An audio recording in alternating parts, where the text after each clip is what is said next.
Uma boa hora para falarmos daquilo que nos propomos falar hoje.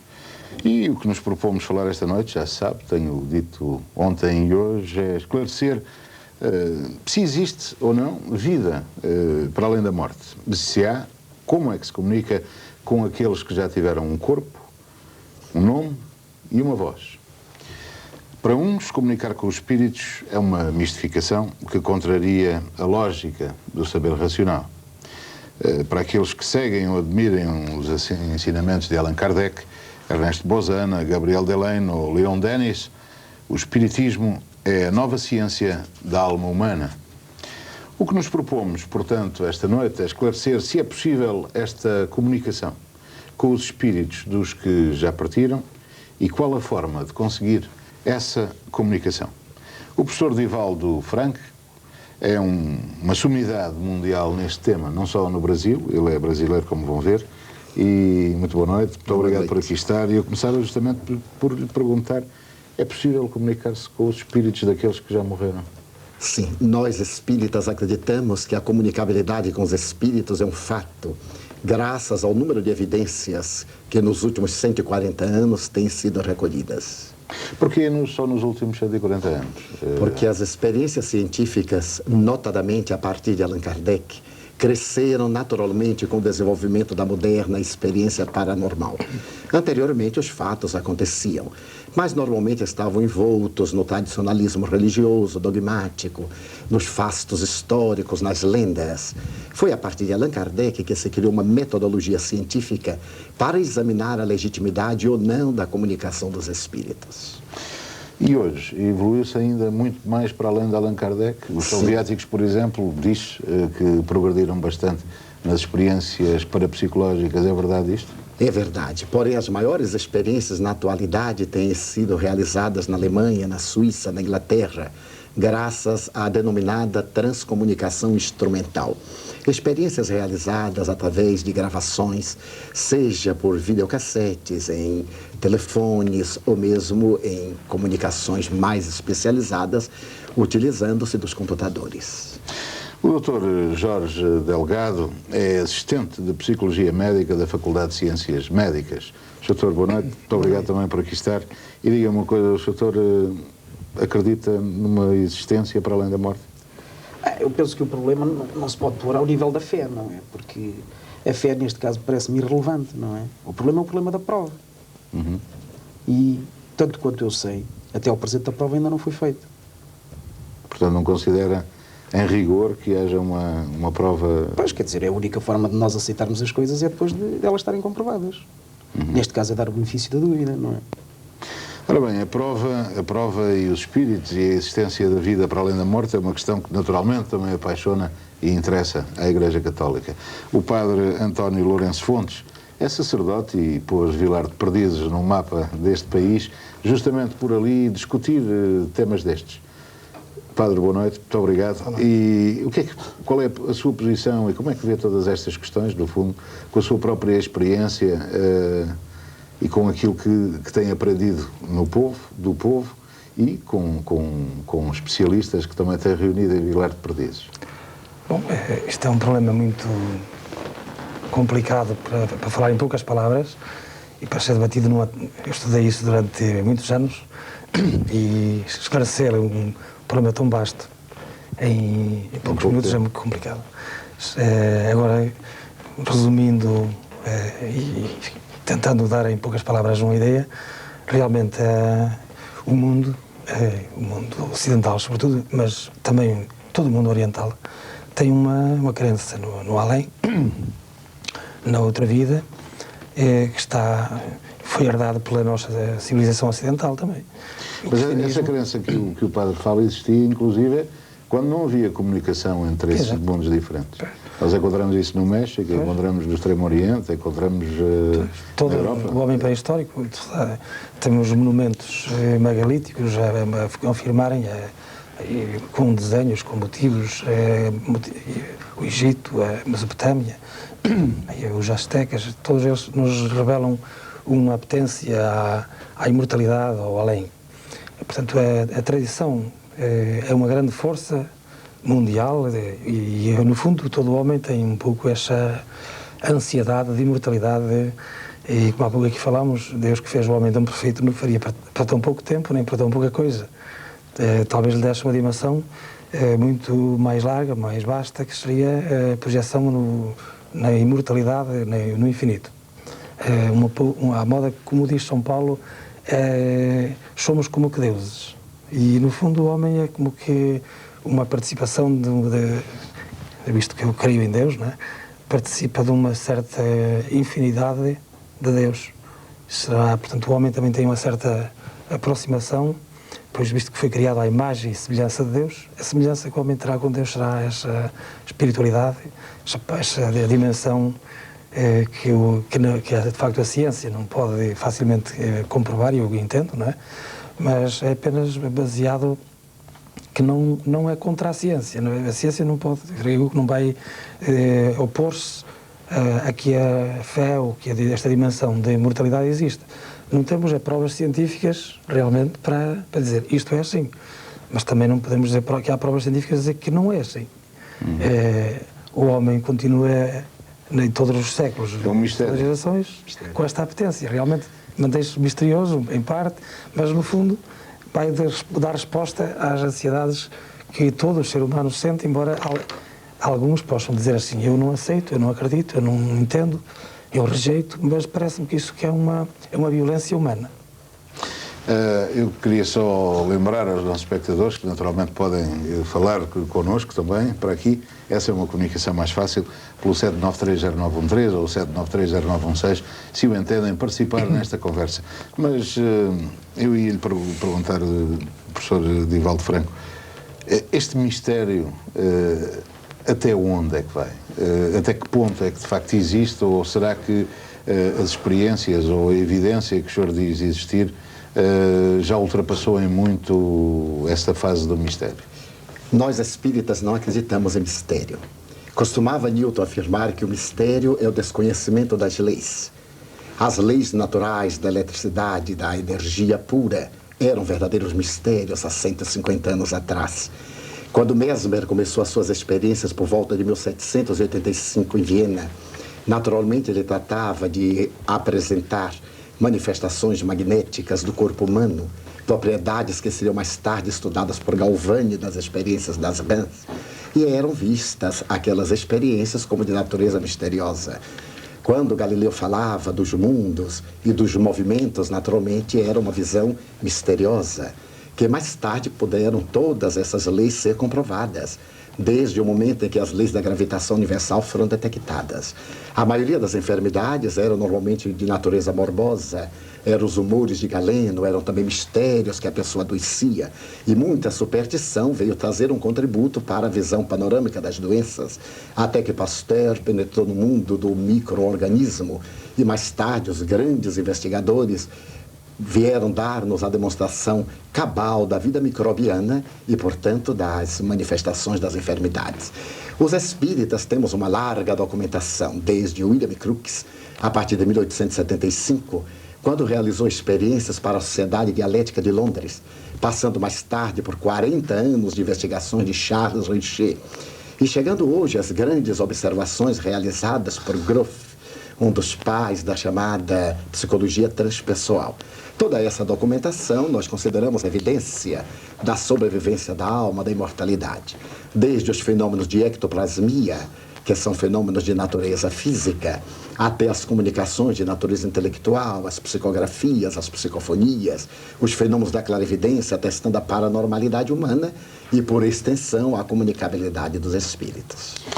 Nós vamos aqui, talvez, ouvir a nossa primeira pergunta ou questão que um espectador possa ter para nos pôr desde já neste programa. Eu ia para a chamada que vem daqui perto, vem de Lisboa. Muito boa noite, não sei se me está a ouvir já, e esperava pela sua questão.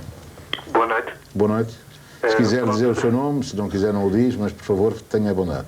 Portanto, eu chamo-me João Belo. Sim, faz favor. Portanto, eu queria colocar algumas questões breves, que são as seguintes. Agradeço. Em primeiro lugar, devo dizer que não posso ter a certeza disso, mas tenho uma fé enorme de que Deus não existe. Muitas vezes fala-se em Deus, fala-se no diabo, falam-se em coisas ocultas. Diz-se que Deus é tudo, mas se é tudo tem que ser o bem e o mal, não é? Eu costumo dizer que quando Deus se zanga é o diabo. Portanto, não haverá aí uma fusão de todas essas coisas. Outra questão que eu gostaria de colocar é a seguinte. Há cerca de 11 anos eu escrevi um texto a uma grande velocidade. Portanto, foi uma coisa que me surgiu assim de repente, sem explicação nenhuma. Quem esteve no Teatro São Luís a 25 de novembro passado no espetáculo de solidariedade para com Timor e ouviu a minha dicção desse texto, com certeza que nunca mais o vai esquecer durante toda a sua vida. Eu gostava de perguntar aos convidados se acham que pode ter havido alguma interferência de algum espírito de alguém que tenha morrido. Eu não acredito muito nisso, mas deixa-me fazer já agora eu uma pergunta. O senhor sentiu pouco seu esse texto? Não, eu estou a colocar... Não, mas pergunto-lhe se sentiu... Eu não consigo explicar que no momento em que eu escrevi aquilo, que foi, portanto, no dia já longínquo de 22 de dezembro de 1980, em Sebolais de Cima, naquela sala, eu recordo, é uma coisa inesquecível, um texto que demora 3 minutos e meio a ser dito e que me demorou apenas 5 minutos a escrever, que surgiu a grande velocidade. E é um espetáculo de poesia incrível. As pessoas que estiveram no São Luís e que o ouviram de outras vezes ficaram marcadas. Muitas têm vindo falar comigo. Desculpa eu interrompê-lo outra vez, mas agora deixe-me dizer-lhe uma coisa. O senhor fala de facto desse texto como se não fosse seu, penso eu. Não, mas ele saiu-me assim, quer dizer, eu não percebi como é que o escrevi. Não, o texto é originalíssimo, é completamente diferente de tudo, muitas vezes plagia-se. Muitas vezes há uma intertextualidade excessiva. Não é o caso. É um texto que foge a tudo. É um texto, eu quase diria, do outro mundo. E é sobretudo um texto para ser dito, não é para ser lido. Portanto, só ouvindo a força dessa dicção é que se pode ter uma noção mais exata do que é esse texto chamado Uso outra vez. Portanto, é um texto que não tem nada a ver com nada, mas que eu não percebi como é que o escrevi, como é que me surgiu naquele momento, assim, àquela velocidade. Eu iria talvez falar do texto aqui ao Dr. Divaldo Franco, mas antes eu pedia ao Padre Lourenço Fontes se comentava isto. Fé enorme de que Deus não existe. Isto é uma coisa que normalmente não se ouve, não é? A fé é associada ao lado positivo. As pessoas têm uma fé enorme em Deus. Agora, uma fé enorme de que Deus não existe, eu estou a citar, foram palavras do Sr. João Belo. Quero comentar. É possível que o homem hoje não entenda bem Deus, a razão da existência de Deus ou a necessidade de Deus. O homem moderno tem tudo quanto a natureza pode prodigar e de dar ao homem, e a técnica. Portanto, Deus foi, ao longo de toda a história, como que uma fonte de recursos para todas as soluções que antes não havia, que hoje já há algumas soluções. Mas ainda não há solução para tudo. Então, parece-me que Deus ainda é e será sempre a última palavra. O indizível, o que está por dizer, o que está para além do homem. Claro que aqui o confundir Deus com o diabo, realmente na mentalidade da Igreja, muitas vezes, parece que são duas forças paralelas, e ainda hoje, sendo o domingo... confrontação. Sendo o domingo realmente, o primeiro domingo da Quaresma, falou-se muito do diabo, das tentações de Cristo. Então é possível que muito claro, hoje, uns afirmassem muito mais o diabo do que Deus. E realmente pecamos, e nós, a Igreja, creio que pecamos muito por falar muito das forças do mal e pouco das forças do bem. E aí pomos em paralelo e às vezes damos mais realce ao mal, ao proibido, ao diabólico, e menos ao positivo, ao são, ao agradável, ao útil, ao belo, à divindade. Nunca podemos realmente confundir o bem com o mal. Tanto o bem como o mal está no homem. Mas se não enfatizassem, se não sublinhassem tanto a existência desse mal, será que as pessoas gostariam ou precisavam tanto desse bem? Não será por aí que também se percebe É realmente o medo do mal, a ameaça do mal, como não temos uma explicação fácil, vamos buscá-la no diabo. Mas creio que não precisamos de ir tão longe, nem muito menos. A explicação da existência do mal está no homem, está na liberdade, está no acaso também, está no desconhecimento da sua origem, porque é que acontece o mal, não só físico, mas até mal moral, o mal material, mas nunca vou atribuir a Deus. O mal, se existe, é provocado por alguém que seja o homem e nem eu atribuo a diabo nenhum, atribuo ao homem apenas. Doutor Jorge Delgado, quer comentar alguma destas afirmações do senhor? A querer comentar, só algumas um pouco mais atrasadas. Há pouco falou-se aqui em Mesmer. Mesmer, até no tempo dele, foi desmistificado, não é? Porque o magnetismo animal de Mesmer, que dizia que curava pela implantação das mãos, um comitê de peritos, já dessa época, com os conhecimentos limitados já dessa época, denunciou como um charlatão, não é? De forma que... Posteriormente, no entanto, o Marquês de Piziguir comprovou que as experiências mesméricas eram autênticas. Mas foi isso um problema universitário que ele teve com o diretor da Universidade de Viena, graças a uma jovem que era portadora de um fenômeno de cegueira, uma cegueira histérica, e que ele curou. Mas deixe-me pôr outra questão, para além dessas evidências e contra-evidências, que é um pouco este o risco, suponho eu, que se aplica, e aqui também ao espiritismo, é que, para utilizar a expressão do Dr. Jorge Delgado, é o charlatanismo. Eu penso que há espíritas, e muitos espíritas são, quase todos, pelo menos aqueles que eu tenho conhecido, são gente séria. A Associação Espírita em Portugal tinha uma ação de grande seriedade, até ser encerrada na década de 50, 1956, se eu não estou em erro, mas não deixa de à volta haver aquele lumpen à volta destes fenómenos, não digo à volta isto é verdade? Isto prejudica? É verdade. Não prejudica. Porque é da natureza humana, também temos nos grandes universitários, nos grandes acadêmicos, em todos os ramos do conhecimento encontramos o fraudador. Não apenas entre os médios, os espíritas e os portadores de fenômenos. Nós vemos nas grandes carreiras diplomáticas os aventureiros que denigrem os países que dizem representar. É um fenômeno da natureza humana, é o estado psicológico da criatura. O aventureirismo, poderíamos aqui aplicar a teoria de Adler, na sua herança dos fenômenos atávicos da agressividade animal. O indivíduo, não podendo triunfar por valores positivos, ele envereda pela astúcia e torna-se então um charlatão. É a natureza humana ainda. Nós vamos a mais uma chamada, desta vez de Faro, isto pelo menos lá para baixo, não sei se no norte daqui a pouco também teremos naturalmente entre as nossas linhas muito ocupadas alguma chamada do norte, mas muito boa noite, eu dava-lhe a palavra desde já, espero que me esteja a ouvir. Se quiser dizer o seu nome, que faz favor, se não quiser, não tem que dizer. Muito boa noite. Boa noite. E digo sim, senhor, não é bem de Faro, é do Olhão, aqui assim mesmo ao lado. Sim, senhor. E o nome é Humberto Fernandes. Portanto, se o Joaquim me permitisse, eu queria só pôr uma questão e que dirigiria essencialmente ao Dr. Jorge Delgado e ao Reverendo Padre Lourenço Fortes. Sim, senhor. E é isto. Há um bocado o Dr. Jorge Delgado falava da necessidade da prova científica para se acreditar ou não numa vida para além da morte, na possibilidade de contacto com os espíritos daqueles que entretanto abandonaram o corpo.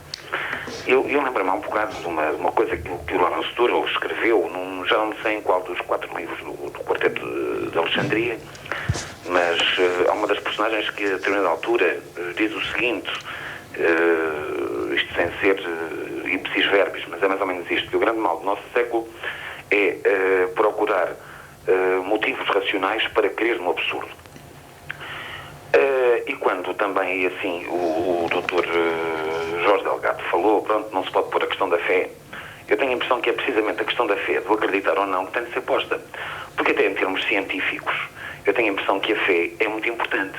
Acreditar que aquilo e os conhecimentos que se têm em determinado momento são os conhecimentos corretos, são os conhecimentos que nos ajudam a desvendar para a expressão, os mistérios do universo.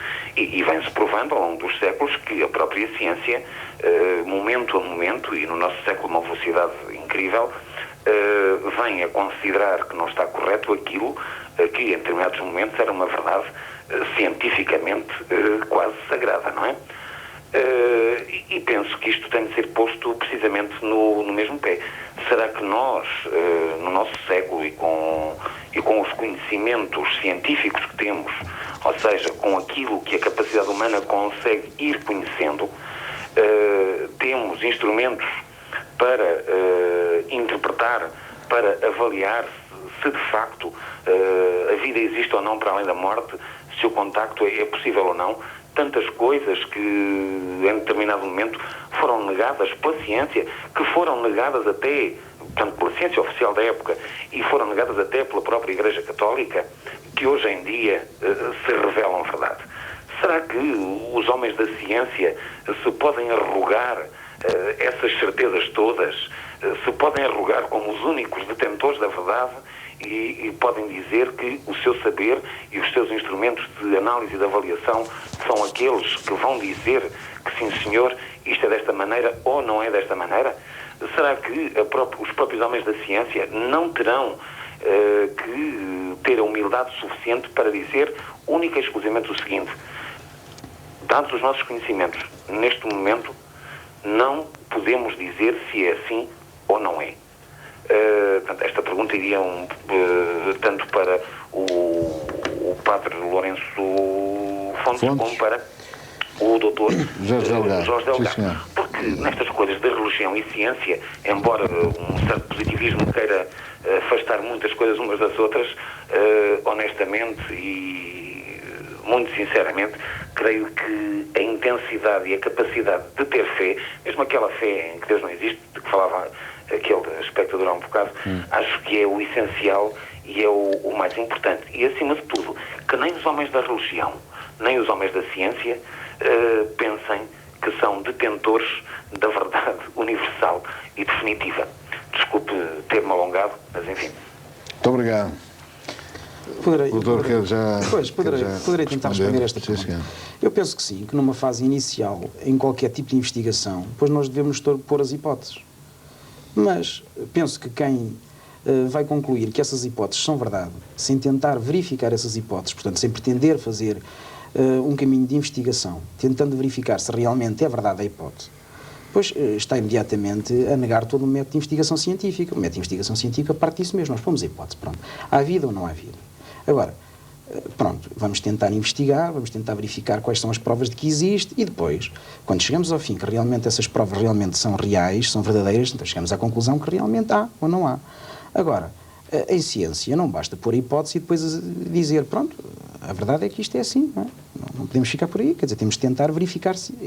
É evidente que, quando há pouco dizia que o problema da fé é um problema fundamental, é por isto, quer dizer, nós, enfim, a civilização ocidental, com a sua tradição judaico-cristã, realmente, todos nós, no fundo, partimos de princípios mais ou menos assentes de que, pronto, existe vida para além da morte.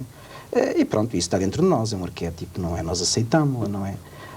Pronto, uma outra pessoa também pode dizer que não existe, mas tanto os que aceitam como os que não aceitam têm ambos as mesmas provas de que existe ou que não existe, porque as provas são profundamente contestáveis, tanto as de uns como as de outros. Basta as pessoas terem uma fé contrária à do outro e, portanto, a partir daí as provas são diferentes. De forma que o problema que se põe é um problema essencialmente um problema de prova, não é? Independentemente das outras questões que são questões de fé, não é? Quer dizer, eu não vou aqui estar a discutir com uma outra pessoa se Deus existe ou se Deus não existe, quer dizer, porque não se põe ao nível do racional. Claro. Eu acredito em Deus ou não acredito em Deus, não é pela minha inteligência nem pelo raciocínio, é pela fé. Se eu acredito, é pela fé, não é pelo raciocínio nem pela inteligência. Porque o indivíduo com o nível intelectual de 130 pode ser ateu e o imbecil também pode ser igualmente, não é? Portanto, não é pela fé que se acredita em Deus, não se acredita em Deus. Nem é pela fé também que as pessoas provam a existência de vida para o além, não é? Quer dizer, portanto, se nós não podemos discutir essa questão, porque essa questão é uma questão indiscutível, não é? É como discutir os gostos, não é? Parece. Padre, quer responder? Eu achei muito correta esta afirmação, realmente. A fé é que nos salva, diz o povo, diz a tradição, e Deus é indiscutível por esse aspecto. No entanto, o que o nosso espectador disse, e eu também apoio, e todo mundo apoia, Todos os dogmatismos são condenáveis. Tanto o dogmatismo científico, nós temos a ciência já tudo comprovado, como o dogmatismo religioso, em manter afirmações, às vezes, catedráticas e dogmáticas que vão caindo algumas, não tanto radicais, mas a Igreja vai reconhecendo que não é detentora, a Igreja Católica neste caso, o próprio Papa, João Paulo II, reconhece e temos reconhecido que não somos detentores, ninguém, detentores de toda a verdade. Nenhuma religião é detentora de toda a verdade, nem a própria Igreja Católica pode dizer. O mesmo se diz da ciência. A ciência hoje ainda está, a evolução existe, e muito bem. Mas o senhor tem estudado estes fenómenos, e agora, aqui na prova, não prova, é verdade, não é verdade, evidência, não é evidência, o senhor tem encontrado, pelo menos, indícios de que alguma coisa exista que a mente humana ainda não chegou lá? Sim, há muita coisa. A mente humana é ilimitada, portanto, creio que o homem há de... Começamos agora a desenvolver e a alargar fronteiras no cérebro humano, exatamente. Eu acho que o homem, ano a ano, e estamos nestes últimos anos, realmente acelerou-se muito mais o ritmo, e creio que iremos muito mais longe, em descobertas, não só no mundo em que vivemos, mas até para além de mundos que o homem desconhece. Temos de pôr essa hipótese também. Divaldo Franco, posso lhe perguntar, por exemplo, se aqui, para aqueles que não acreditam ou que acham que existe a necessidade absoluta de uma prova concludente e irrefutável, o senhor teria alguma prova disso? Naturalmente que terá experiências próprias, vividas por si, que poderá falar delas, mas... Inúmeras. Mas também temos as provas dos investigadores. Tem capacidade mediúnica, sim, desde os 4 anos e meio de idade. Foi graças a essa série de fenômenos que, sendo católico de origem, terminei por aderir à doutrina espírita. Há contradição nisso? Sendo-se espírita não se pode ser católico? O espiritismo é uma religião? Sim. Nós consideramos o espiritismo uma ciência de investigação que nos brinda com uma filosofia comportamental e leva-nos à religação com Deus, portanto é uma religião. E como é que descobriu isso aos 4 anos? Eu estava brincando à sala em nossa casa, nós somos de uma cidade do interior, no estado da Bahia, quando vi chegar uma senhora e fez-me chamar minha mãe. Chamei-a. E então ela perguntou o de que se tratava. Eu falei que uma senhora lhe queria falar. Ela olhou em derredor e certamente não viu nada, acreditou que era uma brincadeira minha, repreendeu-me e voltou naturalmente à cozinha. Então a senhora pediu novamente que a chamasse e me deu um nome. Diga-lhe que é Maria Senhorinha. Eu, na linguagem infantil de 4 anos e meio, voltei a chamar minha mãe e disse-lhe que ela estava Maria Senhorinha. Ela teve um choque, porque minha mãe não havia conhecido a sua própria mãe, que morreu de infecção puerperal após o parto. E ela foi criada por uma irmã mais velha. Naquele momento, então, ela ficou muito surpresa e perguntou como era que eu estava falando o nome daquela senhora. Eu não tinha a menor ideia. Ela levou-me à casa da minha tia, que havia conhecido a sua própria mãe, e ali a minha tia perguntou como é que estava vestida a senhora. Eu descrevi na linguagem de criança. E ela me perguntou o que era que aquela criatura queria dizer. Eu não sabia o que ela queria dizer. Mas naquele momento eu via chegar e ela deve ter dado alguma mensagem de que não me recordo, que produziu um grande impacto, tanto na minha mãe como na minha tia. A partir daí os fenômenos se me acentuaram.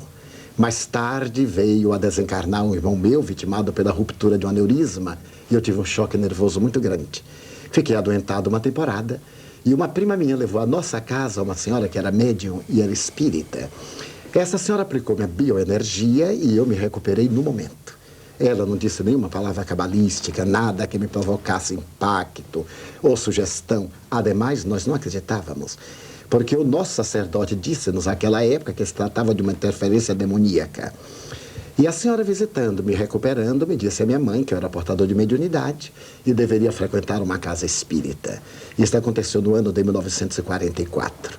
Eu passei a frequentar a casa e ali a mediunidade desabrochou, levando-me a estudar o espiritismo, que é uma doutrina que tem fundamentos científicos e experiências de laboratório durante todos estes 160 anos aproximadamente, oferecendo-nos uma literatura muito vasta e documentação muito ampla. Tornei-me espírita convicta. E hoje continuam a aparecer-lhe assim pessoas? Sim, aparecem-me periodicamente. Os espíritos falam, eu já escrevi 150 livros, sem nenhuma participação do meu eu consciente.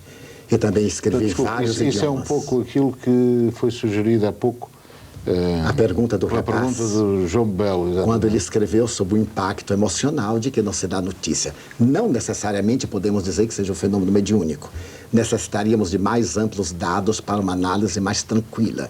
Nesse estado de consciência alterada, pode haver um fenômeno anímico. Ele pode captar alguma mensagem de natureza parapsicológica, um fenômeno de hiperestesia indireta do inconsciente. Mas nas experiências que nós realizávamos, os espíritos vinham e escreviam. Eu não tinha a menor ideia. E enquanto escrevia, conversava uma outra coisa com as pessoas. O senhor, quando encarna, né? Encarna outros espíritos, o senhor recorda-se em que estado é que fica? Nos fenômenos da comunicação psicográfica, eu perco a lucidez. Nos fenômenos psicofônicos, em que os espíritos falam, eu também perco a consciência. Hoje, depois de mais de 40 anos de adestramento, eu logro manter-me relativamente lúcido durante o fenômeno da escrita, mas é uma escrita automática. Com a sua caligrafia? Às vezes com ela, noutras vezes não. Vamos a mais uma chamada telefónica aqui. Muito boa noite, voltamos a Lisboa. É uma senhora que nos quer falar. Se quiser dizer o seu nome, tenha à vontade, se não... Boa noite. Boa noite. Boa noite, eu estou muito feliz por estar telefonando. E o senhor Edivaldo, eu sou brasileira. Já percebemos. Do mesmo lugar. E o senhor Edivaldo Franco, eu honestamente eu nunca acreditei nessa coisa de reencarnação. Eu estou me sentindo muito emocionada, porque eu perdi a minha mãe, eu tinha 17 anos. E depois que eu perdi a minha mãe, era numa fase em que eu estava entrando na fase adulta, aquela coisa de adolescência e juventude. Eu brincava muito e saía, aquelas coisas. E um dia eu estava trabalhando e cheguei em casa muito cansada e não comi nada. Eu fiquei sem jantar e deitei. Nesse dia eu saí com a minha mãe. Era uma coisa assim muito real, em que ela dizia: arrume suas malas, que você vai para Portugal e você vai encontrar uma família boa, que é essa família onde eu vivo até hoje. E quando eu entrei... E foi tudo? E quando eu entrei aqui, as pessoas me acolheram, e onde eu vivo aqui, e me tratam como se eu fosse uma filha. É uma coisa incrível. Eu até hoje eu não consigo entender como isso aconteceu, por que isso aconteceu. Eu sou uma pessoa que até era cética, não acreditava nessas coisas, era uma pessoa muito revoltada. E depois desse dia, eu sempre sonhei com ela e me sinto uma pessoa feliz.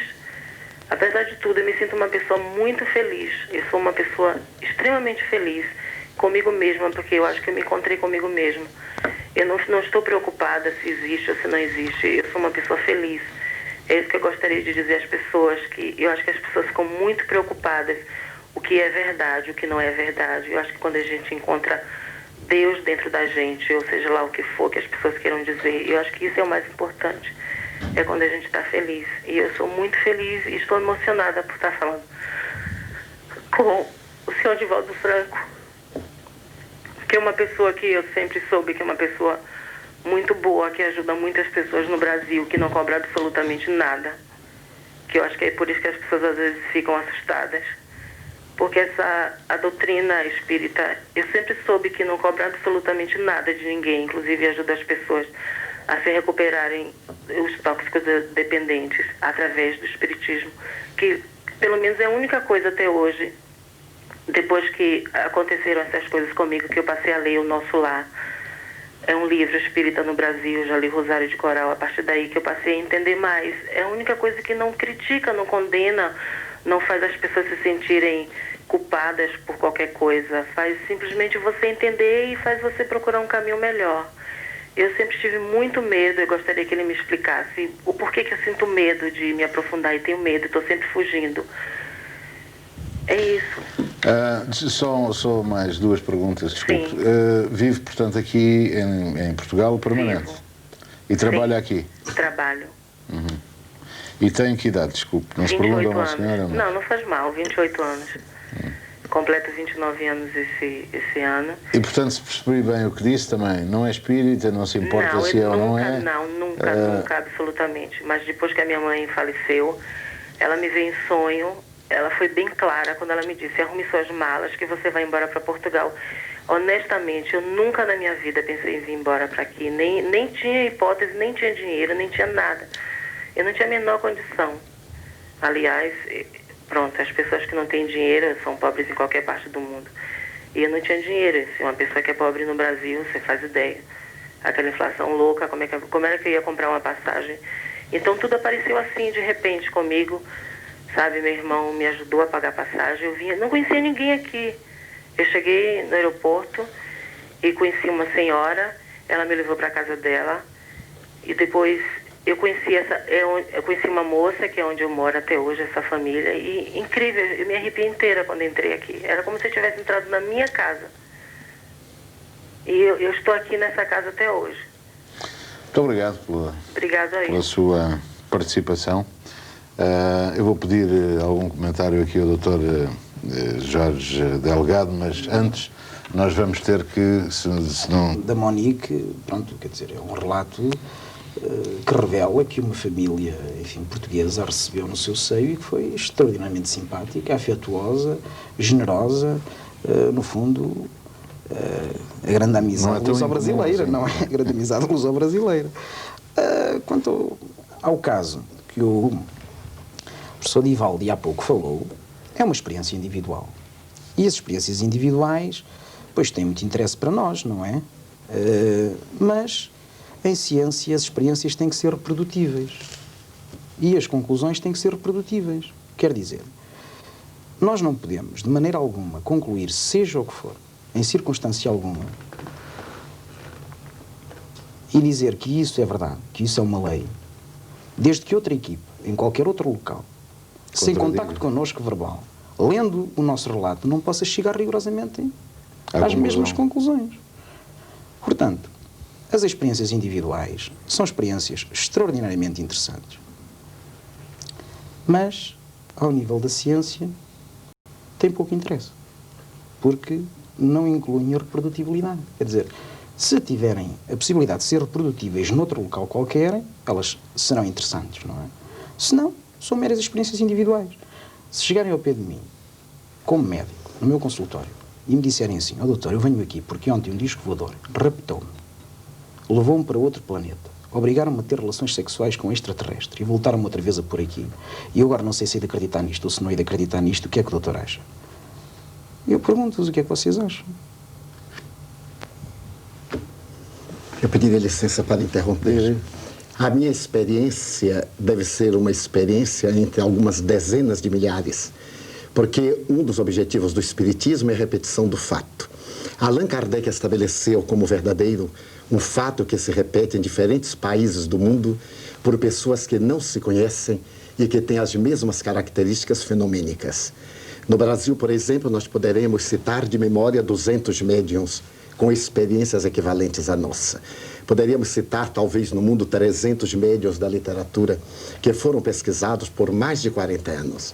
As nossas experiências pessoais têm se repetido ao longo de 47 anos ininterruptamente. Não só no Brasil, como em 44 países do mundo, de idiomas diferentes por onde temos peregrinado. Na minha formação cultural, eu apenas falo português brasileiro e não tenho uma formação linguística que me facultasse manter contactos mediúnicos com espíritos portadores de uma linguagem que, no meu arquétipo atual, eu não tenho fixações. Já tivemos a oportunidade de escrever N vezes mensagens em inglês, de trás para frente, para serem lidas por espelho, em árabe, em italiano, em francês, em esperanto. E depois, na nossa obra mediúnica, que está publicada hoje, distribuída em mais de 5 milhões de exemplares no Brasil e em mais 9 países, graças às traduções, essas comunicações vêm abordando uma vastidão imensa, não apenas na literatura, mas também em outras áreas do conhecimento, dando-nos, portanto, o que nós chamamos a universalidade da informação. Não é uma experiência isolada. Ela faz parte de um imenso contexto. Eu sei da sua existência, por um lado, por tradição, pela sua obra social no Brasil, que, aliás, a Monique referiu, e que é reconhecida no Brasil. Isso ajuda muita gente, sobretudo crianças, no Brasil, mas sei da sua presença em Portugal há muito pouco tempo. E antes disso também ouvi falar de muitas experiências individuais como esta. O Padre Lourenço Fontes também, certamente, que a Igreja estuda, de resto, esse tipo de fenómenos. Como é Bom, eu do que posso, pessoalmente e não como igreja, eu sou... Claro, mas repare, eu aqui, por um lado há este rigor do Dr. Jorge Delgado, que eu acho que é claro como água, quer dizer, provem-me que existe, eu acredito, não me provam que existe, eu não acredito. Portanto, enquanto não me provarem, eu não acredito. Nós não vamos fazer aqui uma prova, a menos que o professor Divaldo Franco entenda que o deva fazer, é livre de o fazer. Mas será que na sua experiência, na sua especialidade, enfim, na longa experiência da própria Igreja, porque era só neste sentido que eu invocava a Igreja sem ser em vão, mas são 2000 anos de experiência e de acumulação de conhecimento, e estes fenómenos também nunca deixaram de ser estudados. Noutras idades davam outro tratamento, hoje acompanham justamente uma abertura mais científica. O que é que se lhe oferece dizer sobre... Portanto, a minha opinião pessoal... Quer no caso da Monique, quer aqui no caso do professor Divaldo. O caso da Monique parece-me um caso que já o doutor comentou e a minha interpretação é muito parecida com a do doutor. Respeito a opinião da Monique, não duvido dela. Todos os passos que deu, acredito que foram tal e qual como ela diz, se ela transmitiu a verdade. No entanto, a explicação que nós podemos dar não é a mesma explicação que ela dá. É o que dá o Vivaldi.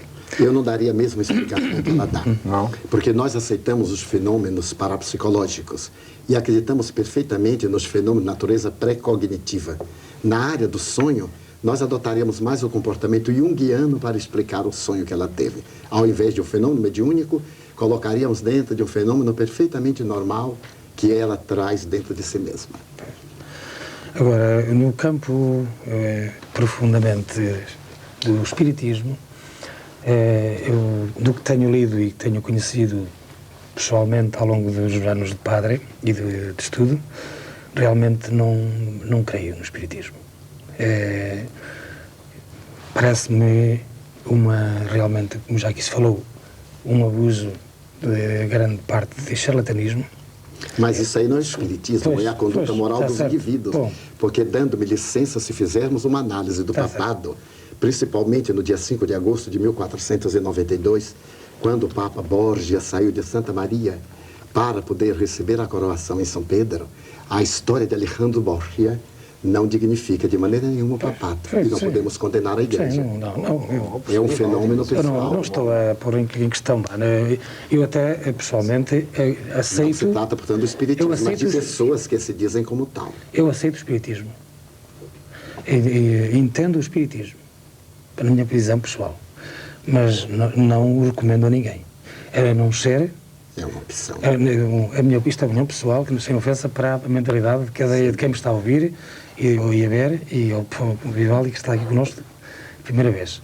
A minha opinião é que o espiritismo é uma terapia, não tanto uma religião, embora ligada à religião.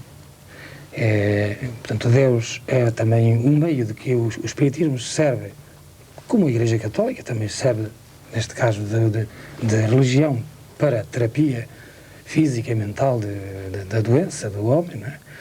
O espiritismo parece-me que usa, além do aspecto de divindade, usa a reencarnação, de que eu não acredito também, pessoalmente. Eu respeito a forma como o espiritismo a interpreta. Parece-me a mim que é uma forma pessoal de explicar fenómenos que as pessoas não sabem explicar de outra forma e chamam-lhe reencarnação.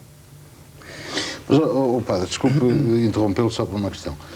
E aqui, sem confundir análises científicas, mas pelo menos, tanto quanto eu julgo saber, a interpretação científica dos espíritas é que o homem vive por ciclos e, portanto, o seu estado não físico vai sofrendo diversos ciclos, sempre num sentido de um aperfeiçoamento. Num universo que não é só este planeta e que são mais planetas, etc.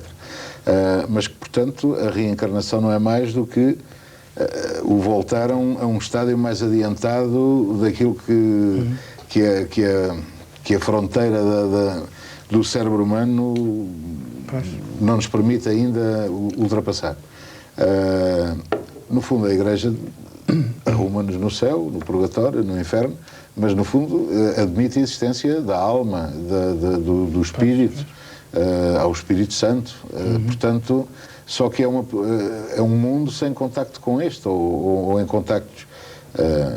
Quando diz, por exemplo, Espiritismo não, eu pergunto, com todo o respeito, mas pergunto, então, o fenómeno de Fátima, o fenómeno de Lourdes, as aparições, podem ou não ser fenómenos deste mesmo tipo? Isto é uma questão que eu ponho sem qualquer preconceito. Assim, mas que diferença é que pode haver num fenómeno deste tipo e nos fenómenos que a Igreja invoca como ser? Eu respeito tanto uns como outros.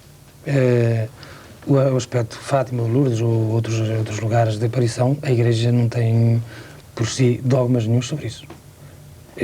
Como já falou o doutor Jorge Delgado, é uma pessoa, é Lúcia, é evidente que se pronuncia e que merece que uma certa margem... Essa própria designação que o padre Lourenço Fontes agora utilizou, e que é a designação da Igreja, Lúcia é a sobrevivente dos videntes de Fátima, ela é uma vidente.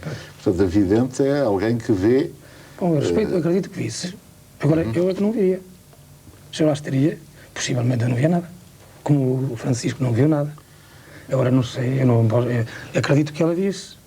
Só veio uma mente dela. A nossa imaginação fabrica e facilmente aquilo que diz a filosofia. Quod facile volimus, facile credimus. Aquilo que facilmente queremos, acreditamos. Claro. E no ambiente religioso é fácil que estas coisas aconteçam por visões, mas que não duvido que essas pessoas veem. Acredito na verdade dessas pessoas. Agora, que essa verdade seja para mim também verdade, posso pôr em dúvida. Aliás, o contrário, desculpe-me interromper. Diga. Penso também que não interrompi, penso que já tinha acabado. Não, Mas, aliás, o contrário também existe, não é? Também existem as pessoas que deixam de ver sem qualquer razão para deixarem de ver. São fenómenos que a medicina conhece. Pela mesma razão que A há tal pessoas... cegueira histérica que falava... Não queria utilizar essas palavras, porque provavelmente, enfim... Mas, pronto, os médicos chamam-lhe conversão ansiosa. Pronto, as pessoas deixam de ver, deixam de ouvir, ficam paralisadas. E a experiência de ficar tolhido de medo, ou de ficar paralisado de medo, a pessoa que vai atravessar uma rua e fica com a convicção que vai ser atropelada e fica gelada e petrificada, são experiências que estão próximas da nossa experiência do dia-a-dia e da nossa convicção profunda, individual e pessoal. Portanto, quando o Padre Fontes dizia que provavelmente 100 pessoas que lá estivessem na covadiria, umas veriam, outras não, e sem analisar esse fenómeno, analisando um outro, que é o fenómeno de não ver, que é um fenómeno afim. Existem umas pessoas que em determinadas circunstâncias deixam de ver. Quando os seus olhos estão íntegros, o nervo óptico está impecável, o quiasma óptico está impecável, o córtex cerebral está impecável, mas em determinadas circunstâncias de grande ansiedade, essa grande ansiedade transforma-se numa cegueira, ou numa surdez, ou numa paralisia de um braço, ou numa paralisia do corpo todo. E isto é perfeitamente explicado pela medicina. Não tem rigorosamente nada a ver com fenómenos. E penso que o professor Divaldi concordará com esta interpretação. Totalmente. Nós estudamos, aliás, isso dentro da designação de fenômenos anímicos. Allan Kardec, a partir de 1861, estabeleceu, precedendo a parapsicologia, que há fenômenos de seres de outra dimensão, que são os espíritos desencarnados. E há fenômenos que são do próprio inconsciente do indivíduo. À época, ainda a palavra não havia sido cunhada, só mais tarde com Freud. Então ele resolveu utilizar a palavra ânima para dizer que são fenômenos anímicos. E os estudou à larga. Daí nós, espíritas, pelo fato de acreditarmos na sobrevivência e na comunicabilidade da alma, não generalizamos que todos os fenômenos sejam necessariamente mediúnicos. Existem fenômenos, sim, da interferência dos espíritos em nossas vidas. E mesmo antes da tradição judaico-cristã, já estava embutido no organismo da sociedade. Das épocas mais priscas, dos períodos primários, até mesmo se acredita que no período de Neandertal já havia essa crença embrionária na criatura humana. Mas outros fenômenos que hoje a parapsicologia estuda, a psicotônica, a psicobiofísica, procurando demonstrar que são do próprio indivíduo, nós os aceitamos plenamente. E na tese, doutor, nesses estados de ansiedade compulsiva, muitos fenômenos aparentemente psicopatológicos têm a sua origem na própria personalidade do indivíduo, particularmente numa sociedade compressiva como essa que nós vivemos, Tudo certo. produzindo-nos a estados de terror, e estados fóbicos os mais desagradáveis. Em relação àquilo que a Monique aqui nos disse, não comentou. Quanto ao fenômeno da Monique, eu acredito perfeitamente que ela pode ter tido um fenômeno paranormal. No estado de consciência alterada pelo sono, ela criou a imagem da sua mãe, que lhe deu um estímulo no inconsciente dela, deveria estar havendo o desejo de ela viajar para qualquer parte. E ela pode ter tido um fenômeno onírico perfeitamente natural, sem que fosse mediúnico. E isso nada tem a ver com reencarnação, como ela falou, gentil, ingenuamente, que não acreditava na reencarnação. Seria, no máximo, um fenômeno mediúnico, cujas características não são realmente mediúnicos. E os 2 livros que ela leu, que é o Rosário de Coral e o Nosso Lar, são livros que não dão uma estrutura mediúnica, porque eles não são livros científicos. São livros consoladores, um deles da mediunidade de Chico Xavier, falando a respeito da vida além da vida, e outro é uma história muito ingênua da literatura espírita, como de qualquer outra literatura. Mas, professor Divaldo, fenómeno paranormal não tem nada a ver com espiritismo. Não. Pronto, é que nós aceitamos os fenómenos paranormais, que são Todos fenómenos que nós. cursam ao lado da normalidade. Todos e que nós, a ciência também os explica, quer dizer, explica-os não tendo explicação para eles. Perfeitamente. Sem que São tenha uma fenómenos gênese paranormais e que mediúnica. nós não temos explicação para eles. Agora, bom, há coisas que nós não sabemos explicar. Pelo menos não sabemos à luz do racionalismo, à luz do materialismo, à luz da reprodutibilidade do método, à luz do método científico, que pretende chegar a leis e que pretende que essas leis sejam universais e gerais. Pronto, e depois existem coisas que nós dizemos, como é que isto se explica? É uma coisa paranormal, que cursa ali ao lado do normal, ele está ali ao lado. Mas como é que isto se explica? Nós não sabemos. Pronto, mas não sabemos porquê? Porque a nossa investigação não sabe explicar isso. Os fenómenos de percepção extrasensorial, os fenómenos de telecinésia, fenómenos, enfim, até fenómenos anímicos, alguns que existem, tudo isso está correto. O problema que há é quando se pretende transformar experiências individuais que podem ser extraordinariamente profundas e em relação às quais as pessoas possam ter uma convicção e uma honestidade extrema. Eu não duvido que dos centenas de milhares de médiuns que existam, alguns sejam convictamente honestos, outros não serão. E isso é óbvio, também parece que não contestará que alguns não serão honestos. Claro, indubitavelmente. Mas pronto, mas partindo do princípio que eles até são honestos, mas depois pretende-se, não é? Partindo de experiências que habitualmente são individuais, generalizar e dizer, pronto, criar uma lei. Aliás, não é uma lei, uma religião, porque o espiritismo assume-se como uma religião. As religiões são muitas. Cristianismo, budismo, shintoísmo, islamismo, confucionismo, brahmanismo, animismo. O seu padre ajuda-me. Está bem, vai lá. Quer dizer, são tantas. Elas têm princípios que são comuns, não é? O princípio do bem e do mal, que é dos princípios mais antigos. Se calhar lá, talvez lá nas cavernas de Neandertal, se calhar já se pensava também no princípio do bem e do mal, aceito. Tudo bem, mas quer dizer, mas depois, a partir disto, não é? Falta-nos a reprodutibilidade, falta-nos nós podermos chegar lá, falta-nos nós sabermos como é que se chega lá. Mas esta reprodutividade foi repetida pela parapsicologia. Quando o Dr. Joseph Banks Rhine, catedrático de psicologia da Universidade Duke, resolveu fazer uma análise desses fenômenos, ele partiu para as experiências mais simples de telepatia.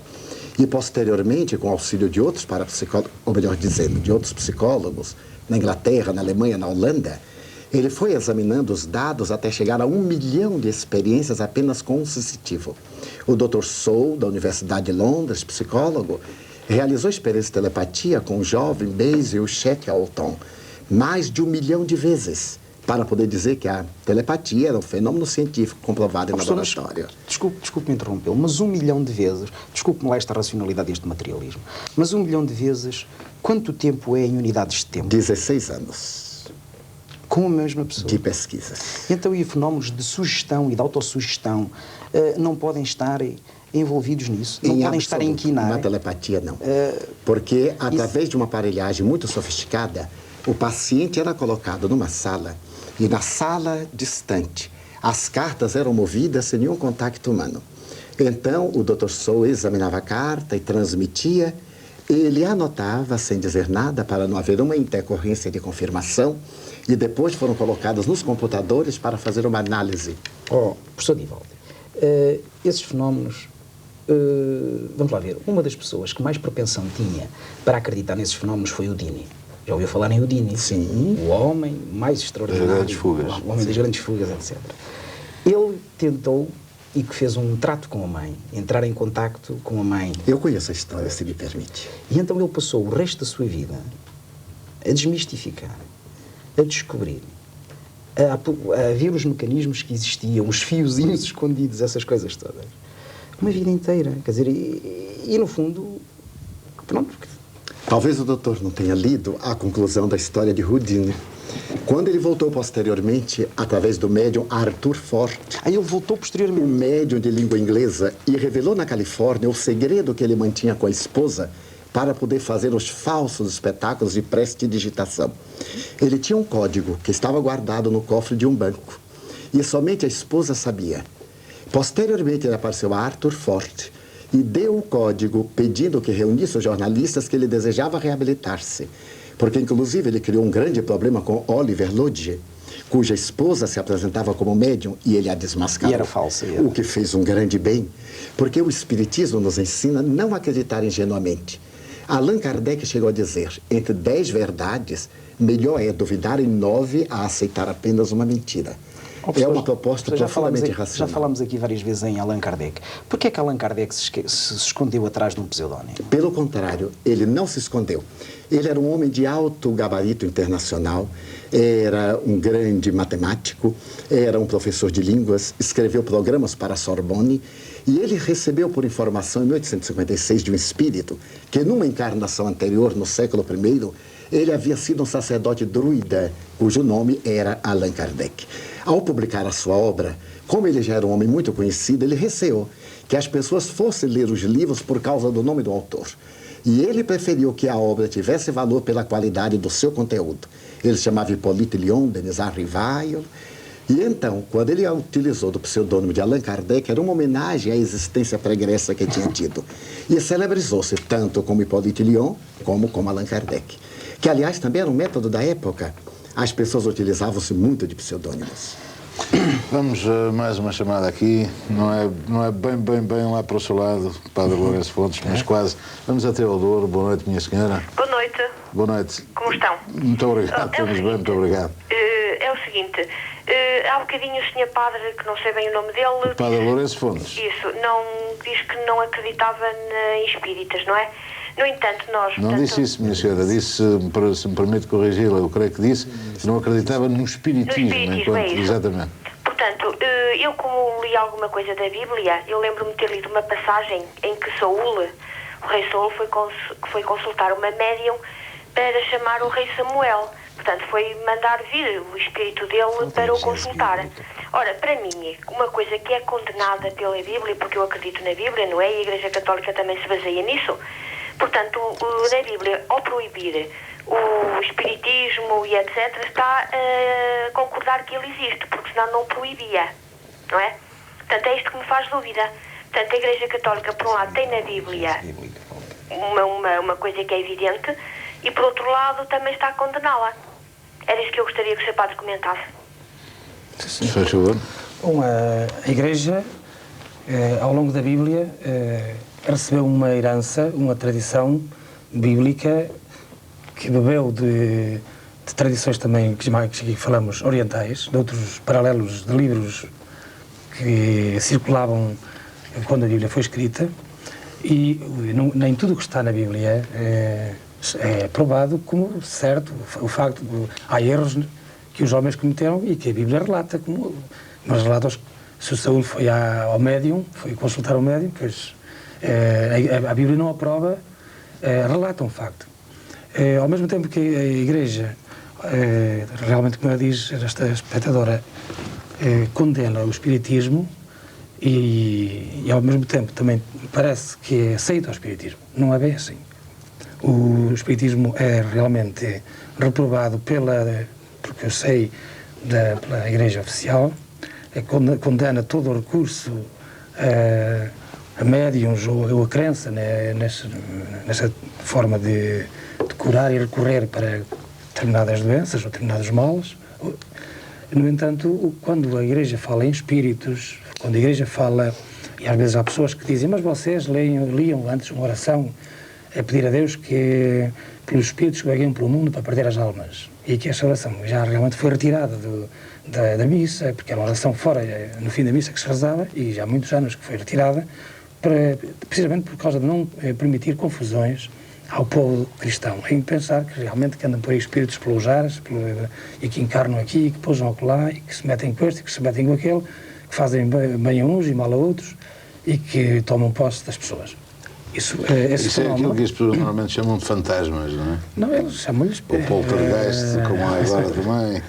Bom, isso cria medos, cria dependências, e creio que um dos males do espiritismo é manter esta situação de que as almas vêm aí, que falam, que encarnam, que reencarnam, que tornam a ir, que tornam a vir, e quando, afinal de contas, na realidade, quem morreu não volta cá mais, na teoria da Igreja, e nos factos, embora eu acredite que as pessoas que são capazes de ver, de falar, de dialogar com os mortos.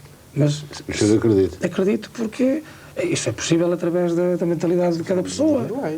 É um fenómeno que a pessoa convence que está possuída da alma do avô ou do tio que morreu engasgado ou enforcado de acidente.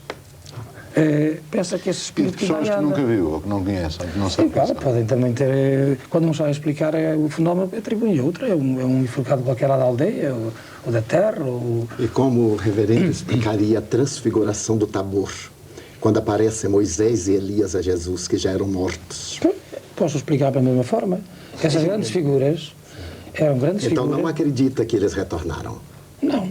E qual seria a sua prova da sobrevivência da vida no caso de ser um sacerdote?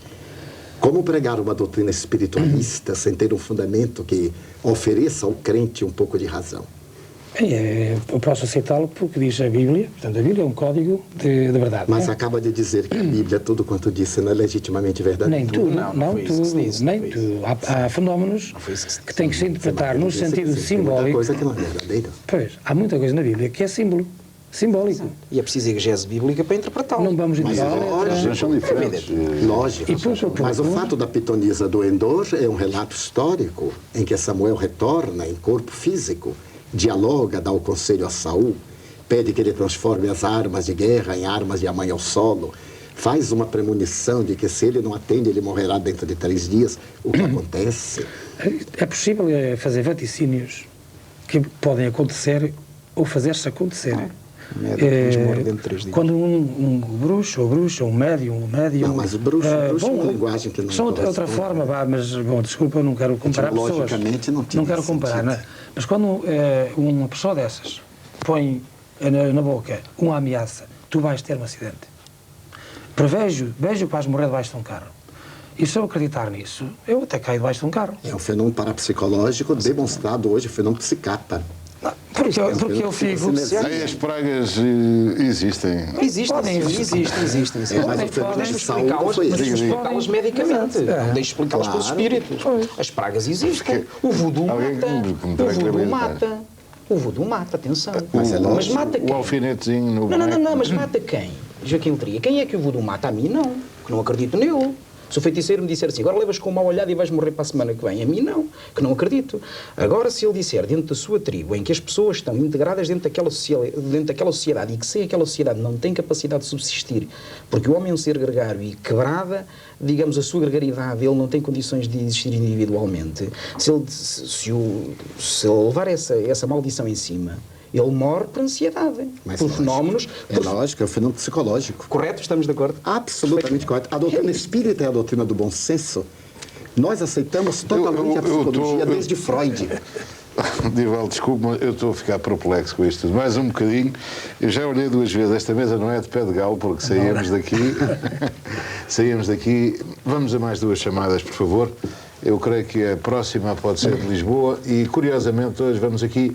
É uma homenagem nossa àqueles que nos veem também normalmente na Madeira. Nós temos uma chamada de alguém que não está a assistir a este programa, porque ele está para o ar direto aqui no continente, mas só é reproduzido durante a semana na Madeira. No entanto, talvez porque se chamou a atenção para ele, essa pessoa que não está a participar nesse programa está no ar e deseja também aqui comunicar. Mas vamos primeiro a Lisboa. Boa noite, minha senhora, faz favor. Estou? Sim, boa noite, faz favor. Boa noite. Portanto, eu... É a sua dona Filomena? Filomena. Sim. É o Tenha boa seguinte, eu resolvi ligar porque sou uma pessoa que costumo racionalizar mais ou menos todas as situações. Mas aconteceram 2 histórias que eu nunca consegui explicar. A primeira é o seguinte: há cerca de 10 anos, eu tive um filho durante o verão, em junho. Em setembro desse mesmo ano, eu estava, portanto, era uma tarde muito quente, por volta das 7 da tarde, eu comecei a fazer o jantar, e quando estava a fazer o jantar, não sei porquê, tive uma sensação estranhíssima. Olhei para trás, para a porta da cozinha, que fica nas traseiras, e vejo uma figura que pairava. Eu não sabia o que isso era, tinha lido algumas coisas sobre o termo etéreo e pairar, mas não conseguia perceber propriamente o que isso era. Portanto, a figura, eu não consegui perceber feições dessa figura. Pareceu-me, na altura, uma figura de uma pessoa do campo, uma mulher. Eu não tive medo, pensei apenas no meu filho que estava do outro lado da casa e dirigi-me a essa figura. Essa figura pairou então e chegou mais ou menos a meio do hall, que fica a cerca de 6 metros da porta da cozinha, e desapareceu. No momento em que desapareceu, meu filho começou a chorar. Eu dirigi-me ao quarto do meu filho, agarrei nele. Nesse momento tive imenso medo, não sei porquê, mas tive imenso medo, agarrei nele, peguei nas chaves, saí de casa. Telefonei para o meu marido, que estava a trabalhar nessa altura. Ele veio para casa, eu expliquei-lhe o que é que se tinha passado. Eu não levou muito a sério, porque é uma pessoa que não acredita absolutamente nada nestes fenómenos. Eu, digo sinceramente, também não acreditava, e a partir dessa altura comecei a ler mais umas coisas acerca disso. Passado um ano... Esse é, portanto, o segundo caso. Era só para terminar este Não, caso. claro, mas eu pergunto, a senhora disse que tinha 2 casos para contar. É passado um ano, ainda é o primeiro caso ou é o segundo? É o primeiro caso. Sim, faz favor. Passado um ano, nós fomos a Coimbra assistir à queima das fitas. Portanto, 3 amigos do meu marido estavam a acabar o curso e estavam metidos na queima das fitas. Tirámos uma fotografia a esses amigos do meu marido e quando vamos revelar o rolo, o que é que acontece? Aparece a figura que eu tinha visto aqui em casa na fotografia. E eu digo ao meu marido: é esta a figura que eu vi? E ele disse: não pode ser, isto foi alguém que passou. Eu não me lembro, mas com certeza que foi alguém que passou.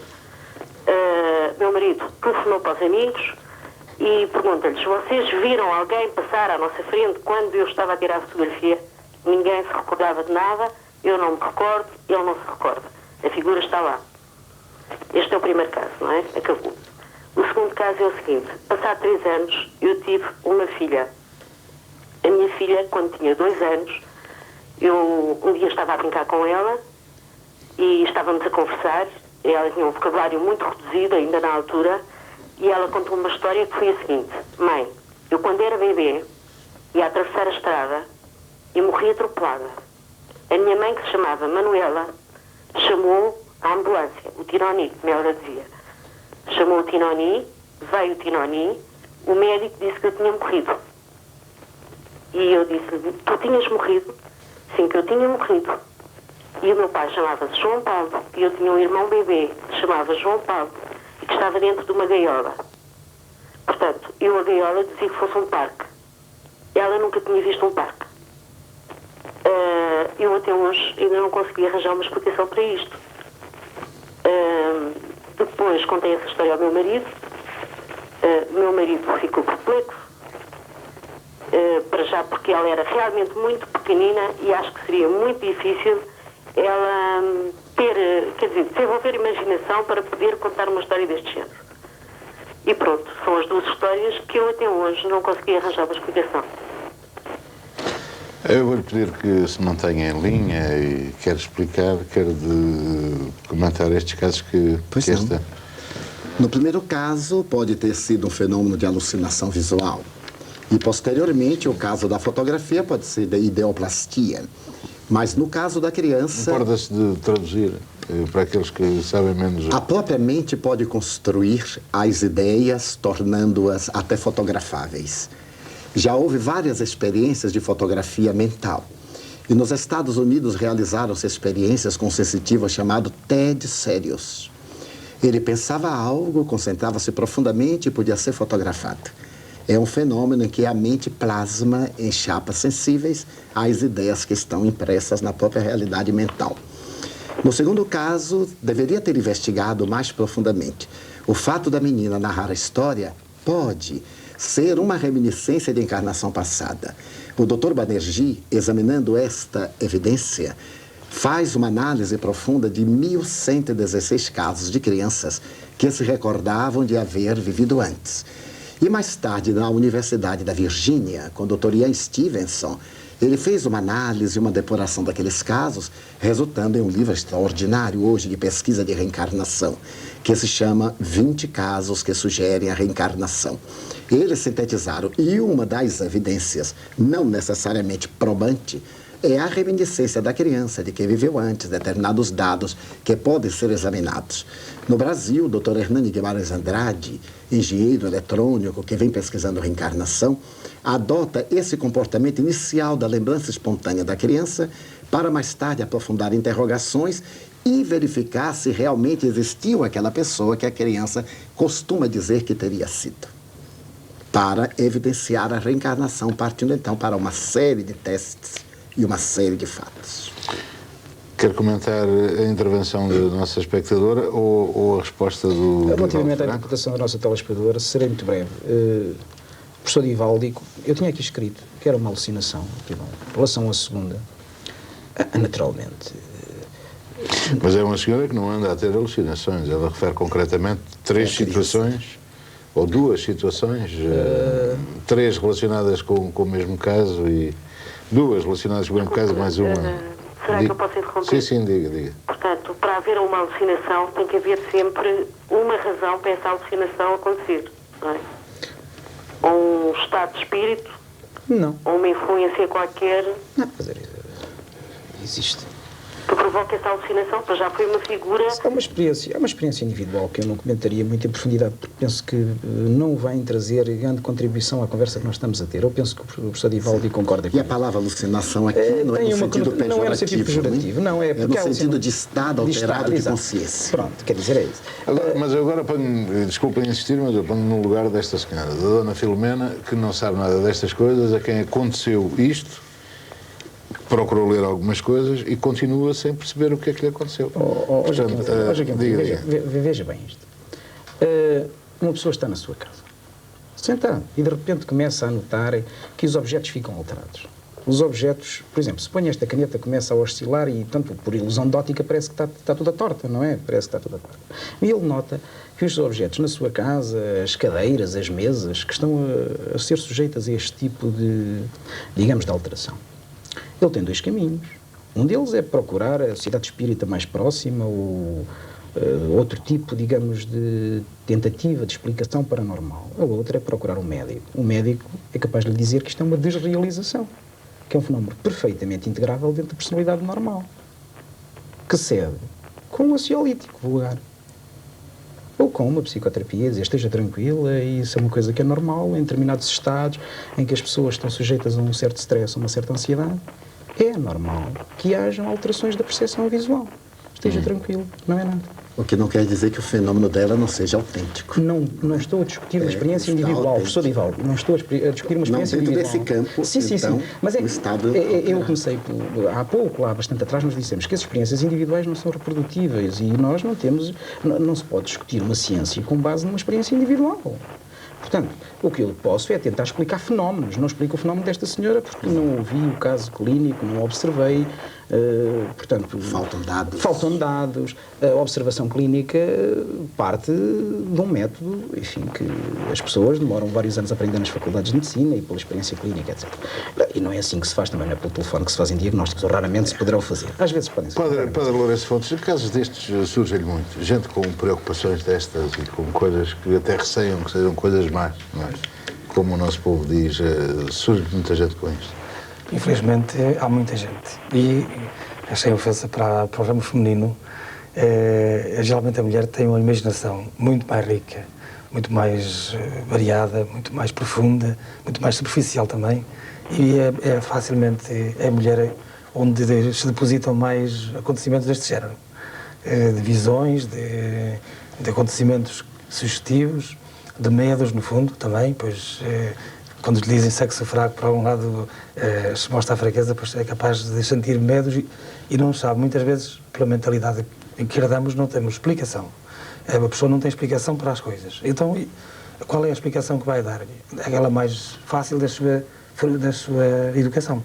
E como o fantasma, a figura, ou o espírito, ou o diabo, ou o gato, ou a cabra, todas as imaginações de que no subconsciente nos foram metidas através de um religiosismo mórbido e doentio, ou através de uma educação familiar do papão, do fantasma, do bicho mau, as pessoas ficam ficam com medos.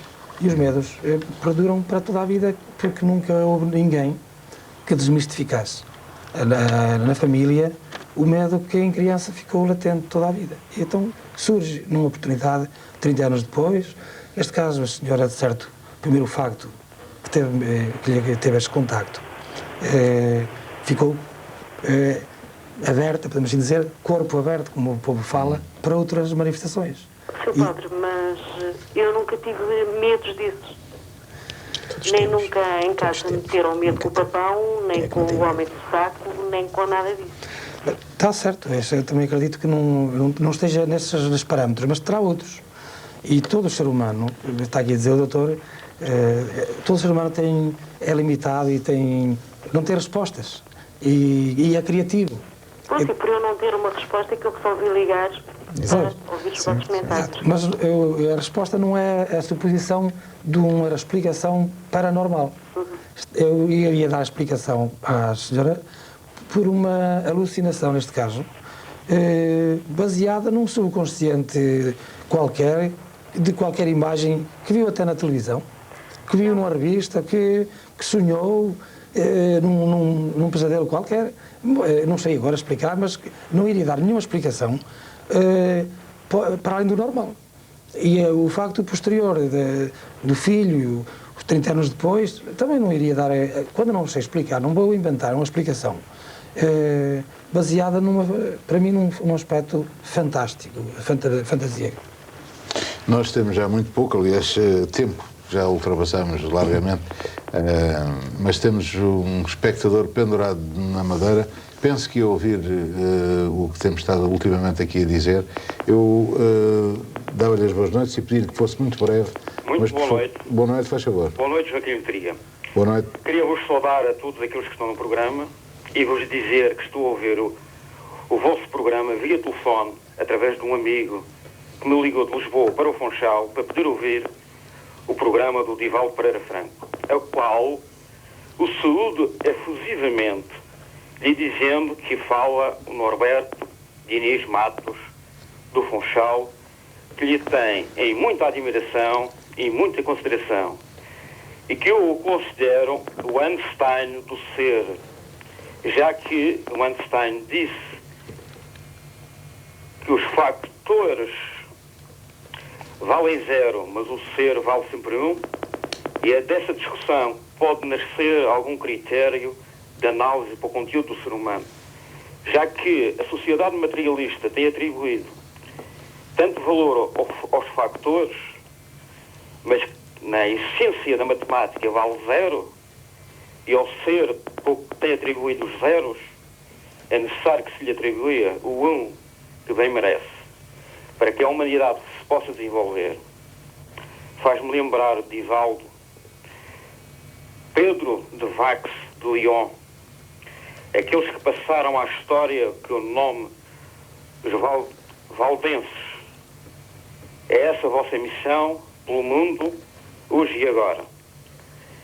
É bem preciso que se diga que você está a cumprir uma missão alta e divina.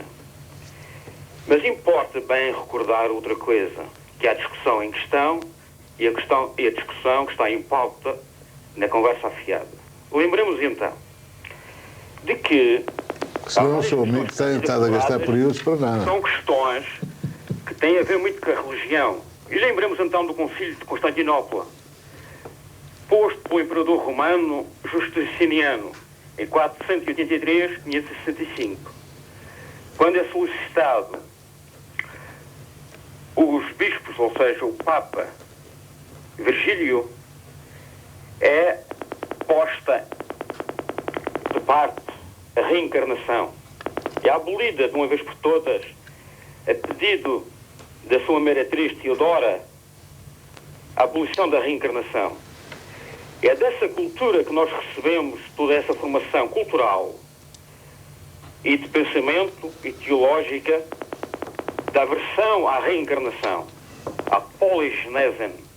Olhemos então e vamos ver que um homem de ciência, que é Killian, o homem que dedicou a sua vida e da sua esposa à investigação da fotografia Killian, a fotografia de alta frequência, que pôde provar a alma do ser, a aura das substâncias, e que levou os homens da ciência da União Soviética a reconhecerem que para além da matéria havia uma coisa que se chamava energia, bioplasma, e que esse bioplasma não tem nada a ver com o sistema nervoso, não tem nada a ver com situações de hipnotismo, sugestão, epilepsia, nem nada disso. Tem a ver com aquilo que se reconhece que o ser material, que é o ser humano, que tem um pensamento, tem uma alma e tem um espírito e tem um perispírito, e que isso está verdadeiramente demonstrado, e que a reencarnação, por outro lado, está demonstrado pela ciência materialista que lhe deu o fenómeno Theta. Não vejo porquê, se nós falarmos do concílio, do primeiro concílio, do segundo e do terceiro e do quarto concílio, até o quinto concílio. Para concílios, desculpe, mas não temos mesmo tempo, não é? Não... Será uma vergonha a Igreja Romana ter tanto acervo nas suas afirmações de hoje, se revendo nesses concílios anteriores. É de lamentar que figuras com alguma responsabilidade na Igreja venham defender tal tese, porque a reencarnação foi defendida por Platão e é defendida por todas as religiões orientais e todas as religiões modernas. Queria daqui terminar deixando um grande abraço para o professor Divaldo. É isso? Não ouvimos. Um grande abraço, suponho então que será para nós todos, em especial para si, com certeza, porque este amigo deve ter montado um esquema para ouvir e falar. A verdade é que conseguiu falar, e já agora aproveito para dizer uma coisa: tenho muita pena que a Madeira e os Açores também não possam participar com as suas chamadas diretamente neste programa, mas eles veem este programa, só que vão vendo ao longo da semana, o que aliás não é mau, porque vem uma hora bastante melhor que a do continente. E tanto quanto sei, o programa tem uma grande audiência nos dois arquipélagos. Mas eu suponho que não temos muito mais para dizer também em relação a esta chamada última. Não sei se... Tem nada para adiantar-se, não? Não. Eu queria agradecer, nós, como já disse, ultrapassámos largamente o tempo deste programa. É um tema que eu julgo que não se esgota, que... Ficamos na mesma, ai, como se diz para outras coisas, e como o professor Jorge Delgado também dizia, é assistente. Farei a tese. Neste nosso sistema de ensino é difícil, não é? Farei a tese também. Vou apresentar. Mas como dizia também, há coisas que a própria ciência não explica, mas daí é chegar a conclusões. Exatamente. Quer dizer, nós não sabemos a explicação de todos os fenómenos, mas também digamos que a ciência está na sua juventude, não é? Não nos podemos esquecer que nós só começámos a voar em 1905, se não me falha a memória, e já chegámos à Lua, não é? E já lá chegámos há quem não consiga voltar. E é verdade. E há quem não consiga voltar da Lua. Fui esquecido lá em cima. Divaldo Franco, muito obrigado por aqui estar. Eu penso que este não é a sua primeira estadia em Portugal. Não, eu venho a Portugal há 25 anos. 25 anos. Desde 1967. Mas vai ficar por cá há algum tempo? Eu tenho uma série de conferências aqui no país, alguns seminários, e deverei estar falando aqui em Lisboa, se me permite a propaganda, no próximo dia 16, no Fórum de Picoas, às 21 horas. Padre António, vai-me levar qualquer destes dias a Vilar de Perdizes, porque primeiro pô-lo no mapa é uma coisa que os homens de Vilar de Perdizes, e os homens e as mulheres, não podem de maneira nenhuma esquecer. Segundo, porque de facto a sua contribuição, pela sua abertura para os estudos de fenómenos destes e a discussão de questões como esta, tem sido extremamente positiva. Vai continuar, não é? Vamos. No próximo congresso, pelo menos, no próximo congresso de Medicina Popular, e ao longo do tempo eu gostaria de que estes temas fossem realmente mais claros, porque há muita confusão realmente na nossa gente, que às vezes, depois da nossa conversa, não ficou realmente muito clara, fica às vezes mais baralhada. Mas como é que se fica mais claro? Pois, é o tempo, tínhamos de conversar muito mais e debruçar-nos só sobre um aspecto e não andamos muito de roda e chegamos ao fim. Bem, e agora o povo que tinha dúvidas ficou com elas e realmente os acessos também exteriores também são limitados. E era necessário algum esclarecimento realmente mais pormenorizado, mais aberto, sem peias, sem preconceitos. Nem Pois até... aqui não há peia nenhuma. Pois, mas eu acho que foi muito pouco tempo que tivemos, apesar de... Apesar de já irmos tão longe. Muito obrigado a todos, aos três por aqui estarem. Muito obrigado também pela vossa participação neste programa, pelo vosso interesse. E já sabe, para a semana cá estaremos, outra vez ao domingo, à noite, com mais um tema que hoje não lhe digo. Uma boa noite, especialmente para si. Boa noite.